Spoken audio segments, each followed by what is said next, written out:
Today, we ask if comparably simple rules and multi-agent competition can also lead to intelligent behavior in a new virtual world. These agents are playing hide and seek. These agents have just begun learning, but they've already learned to chase and run away. You just saw a demonstration from the company OpenAI. Although the little orange and blue agents are playing a simple game of hide and seek, this video showcases how artificial intelligence and simulation training can be used for problems with some variability. This is a hard world for a hider who has only learned to flee. However, after training in millions of rounds of hide and seek, the hiders find a solution. The hiders learn to use rudimentary tools to their advantage.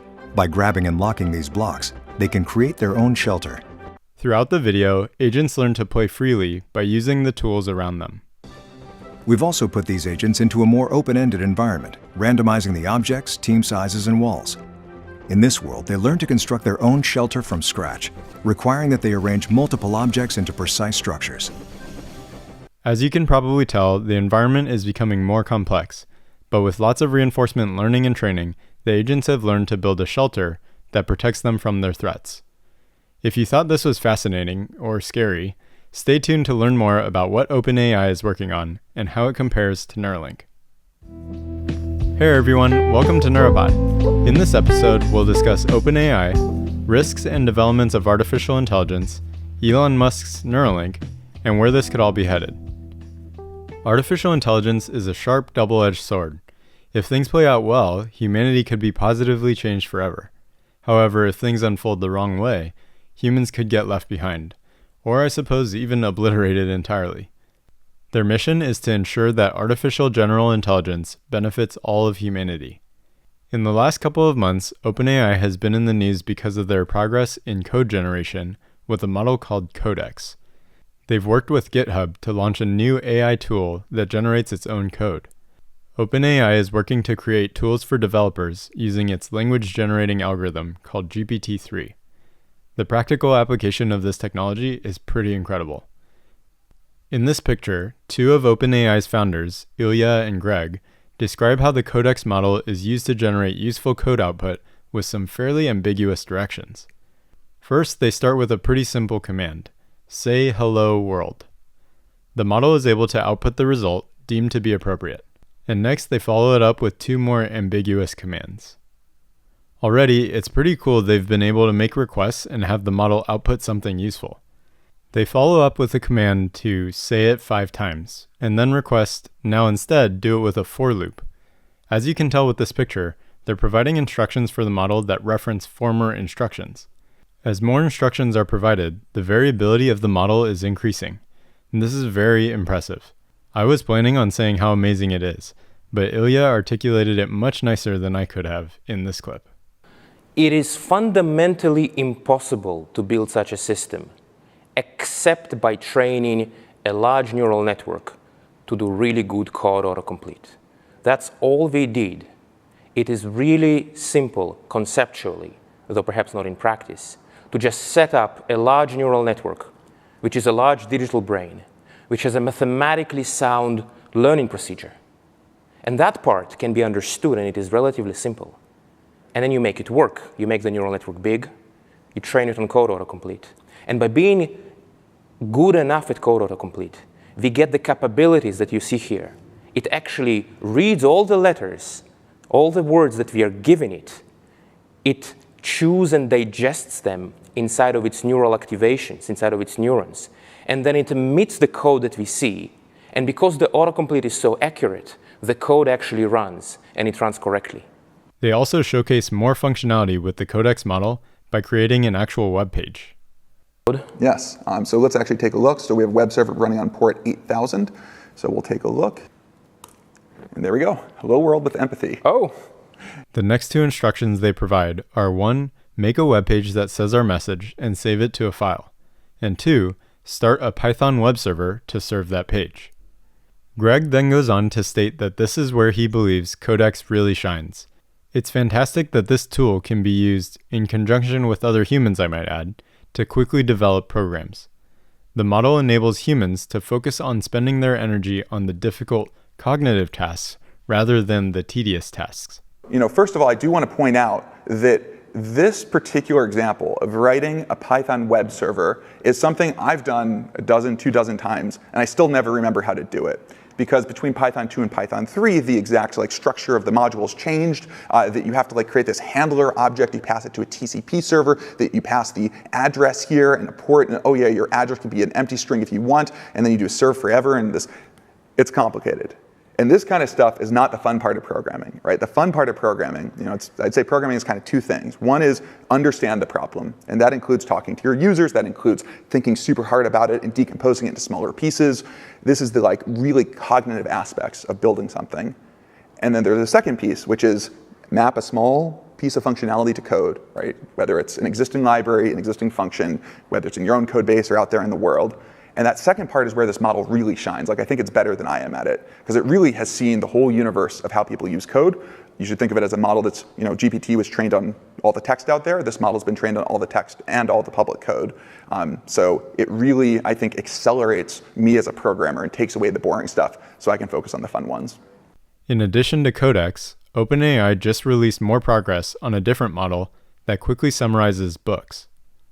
This model works by dividing the original text into sections and then summarizing each of those sections.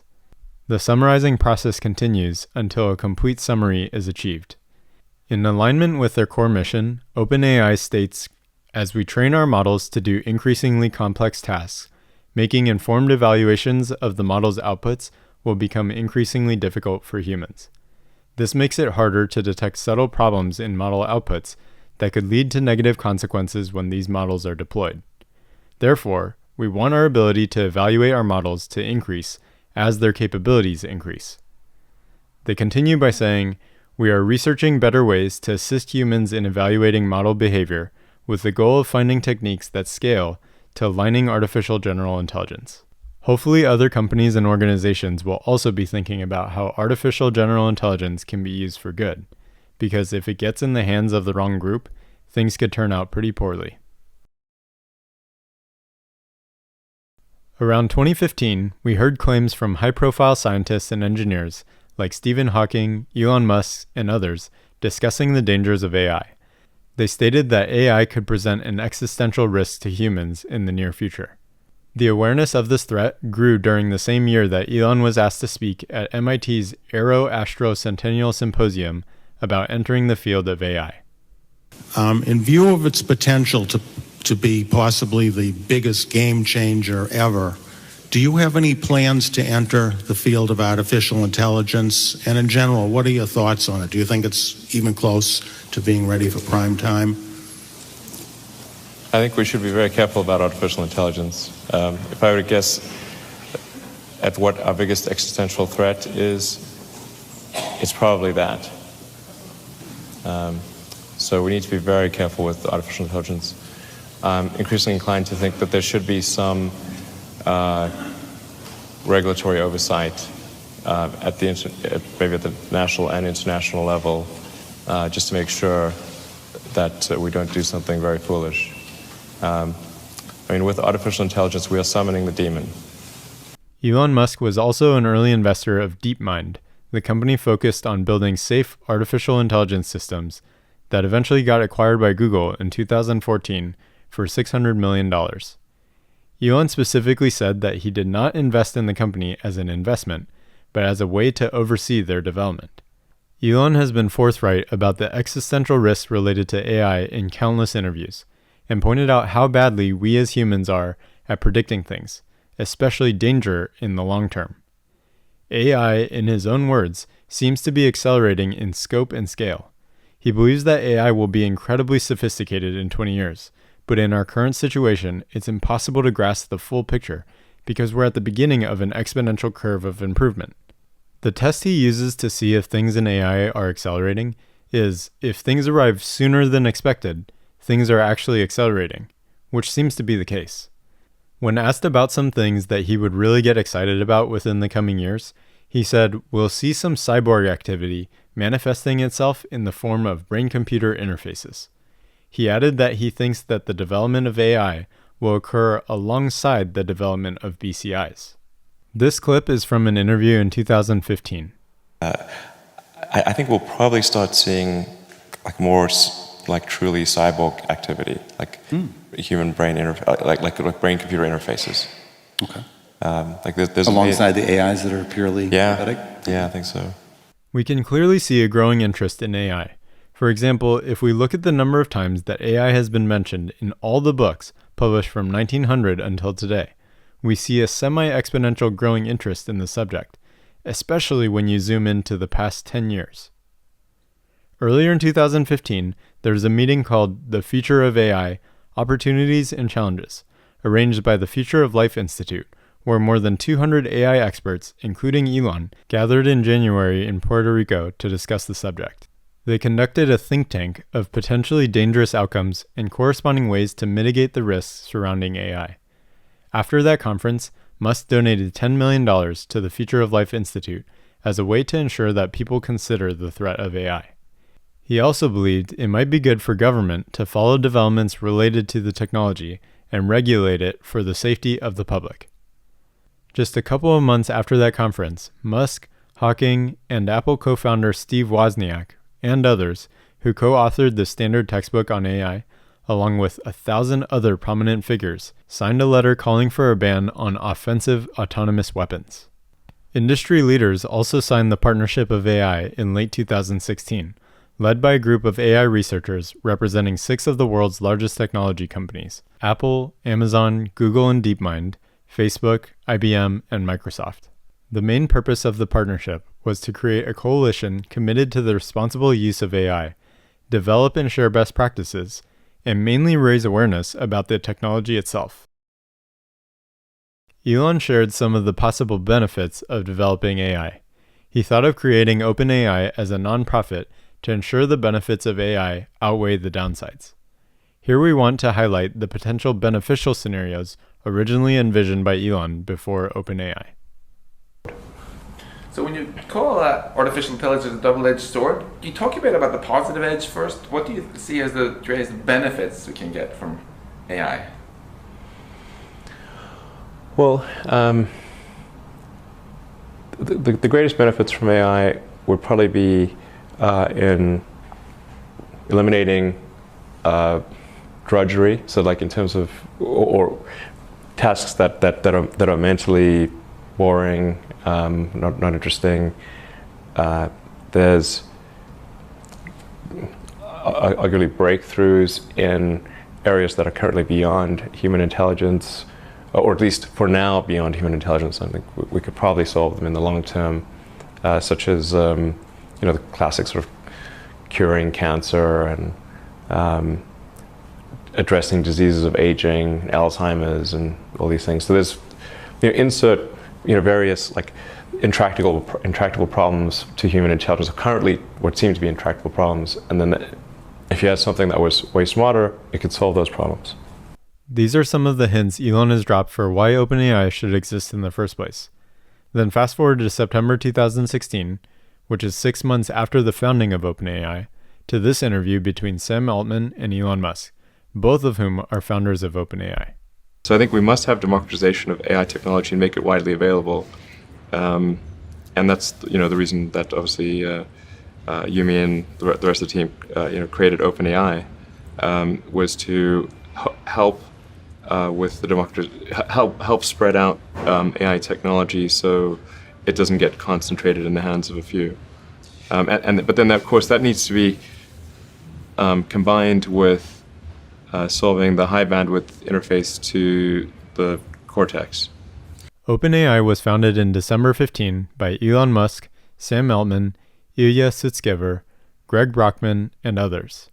There are also many high-profile investors who collectively pledged more than $1 billion to pursue the democratization and safe development of general AI. OpenAI was established as a 501c3 nonprofit and started its activities primarily as an artificial intelligence lab, immediately producing impressive results such as GYM, a platform for reinforcement learning to compete with DeepMind. Their research has been wide-ranging, including teaching computers to control robots with few instructions, known as one-shot learning, and the creation of AI agents to play popular video games such as Dota.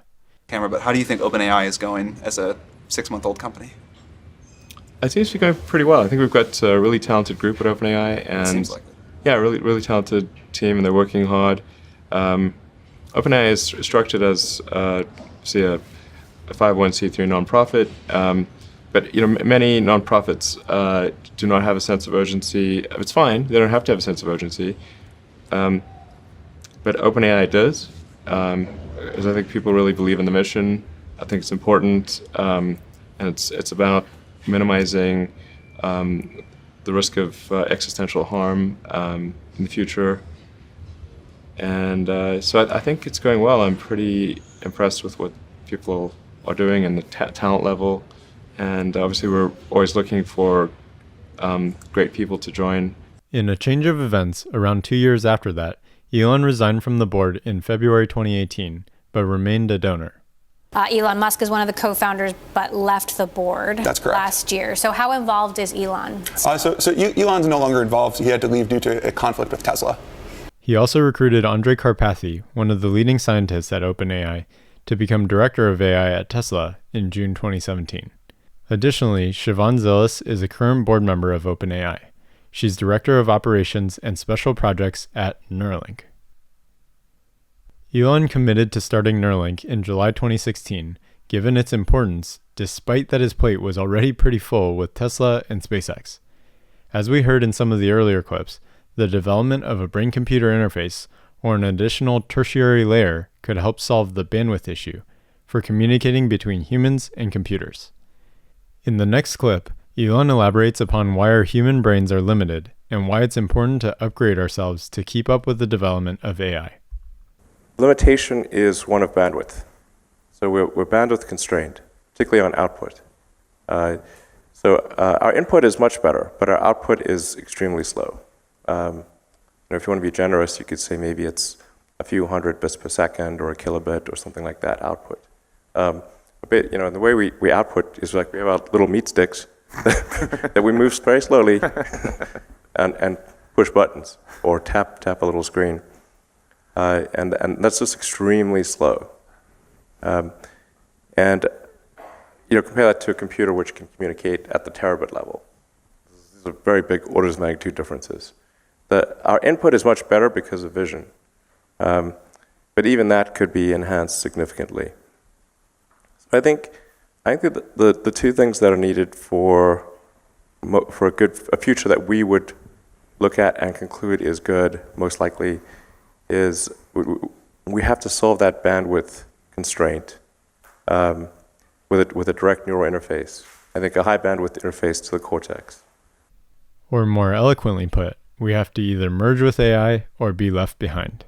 I think it's incredibly important that AI not be other. It must be us. And I could be wrong about what I'm saying. I'm certainly open to ideas if anybody can suggest a path that's better. But I think we're really going to have to either merge with AI or be left behind. OpenAI and Neuralink differ a lot in their approach, but are pursuing similar goals. Either merge with machines or run the risk of some powerful group developing artificial general intelligence to a level that can't be controlled.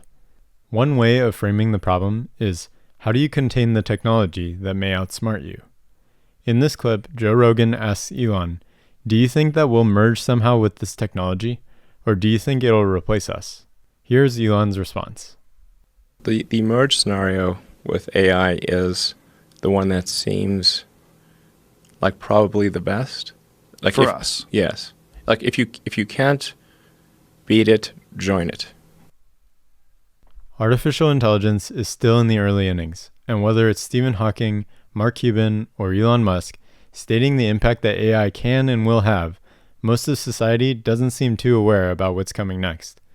Stephen Hawking said, the development of full artificial intelligence could spell the end of the human race. Mark Cuban continues to believe the companies that have harnessed AI the best are the companies dominating. And remember that clip earlier in the episode when Greg of OpenAI said that Elon had to step away because of a conflict of interest with Tesla? Tesla recently showcased some of the things they're working on, including a humanoid robot. So between Neuralink and Tesla, it's pretty clear that he's committed to creating a useful, safe AI future. One of the moves that signified the potential of AI is shown by an article released in March 2019 by TechCrunch. The article is titled OpenAI Shifts from Nonprofit to Capped Profit to Attract Capital. This move capped investor upside at 100 times their initial investments. Although it may seem like that's hardly a ceiling, well-developed general artificial intelligence could easily have near-binary financial outcomes. In other words, if a company like OpenAI were to develop AGI well, the upside could be much larger than 100 times. From now until that pending future outcome, there's still uncertainty, however. Here is a closing thought from OpenAI co-founder and CTO Greg Brockman, where he talks about the company's bright future ahead. And so I think that we're in a similar sort of place here where it's hard to predict what the future will be like because we're in this exponential right now where the computational power that we're using is growing 5 times faster than Moore's law. And so what we do know is every year we're going to have unprecedented AI technologies. We've been doing that for 7 years. OpenAI has been doing it for 3.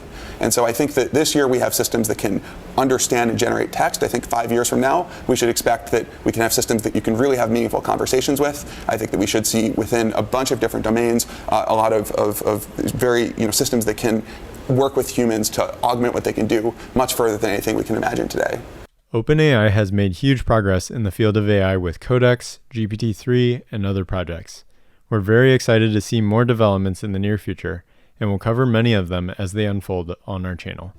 Hope you enjoyed this episode.